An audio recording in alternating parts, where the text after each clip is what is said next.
Karur Vysya net banking ஆப்ல நீங்க account statement பாத்தீங்கன்னா டவுன்லோட் பண்ணிருப்பீங்க. டவுன்லோட் பண்ணதுக்கு அப்புறம் அந்த பிடிஎஃப் ஃபைலுக்கு பாத்தீங்கன்னா பாஸ்வேர்டு கேட்கும். அது என்ன பாஸ்வேர்டு அப்படின்றத இந்த வீடியோல நம்ம டீடைலா பார்க்க போறோம். வீடியோ ஃபுல்லா பாருங்க.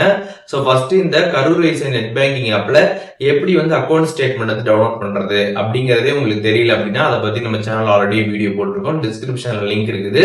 அதை பார்த்து நீங்க எப்படின்றத தெரிஞ்சுக்கிட்டு டவுன்லோட் பண்ணிடுங்க.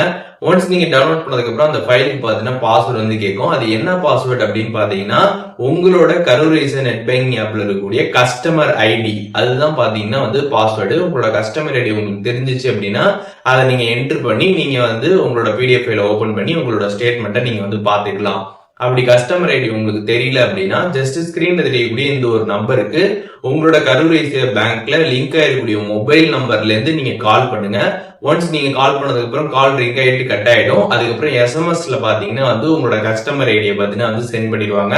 அதை நீங்க நோட் பண்ணிக்கோங்க. அதுக்கப்புறம் நீங்க அந்த ஸ்டேட்மெண்ட் பிடிஎஃப் பாஸ்வேர்டு கேட்கும்ல அங்க என்டர் பண்ணி நீங்க உங்களோட பிடிஎஃப் ஃபைல பாத்துக்க முடியும். சோ இப்போ இந்த வீடியோ மூலியமாக கரூர் வைஸ்யா நெட் பேங்கிங் ஆப்ல நம்ம டவுன்லோட் பண்ண அந்த பிடிஎஃப் ஃபைல் ஸ்டேட்மெண்ட் பிடிஎஃப் ஃபைலுக்கான பாஸ்வேர்டு என்ன அப்படின்றத தெரிஞ்சிருப்பீங்க. இதுல எதுவும் டவுட் இருந்துச்சு அப்படின்னா கமெண்ட்ஸ்ல மென்ஷன் பண்ணுங்க. நான் எல்லாருக்குமே ரிப்ளை பண்றேன்.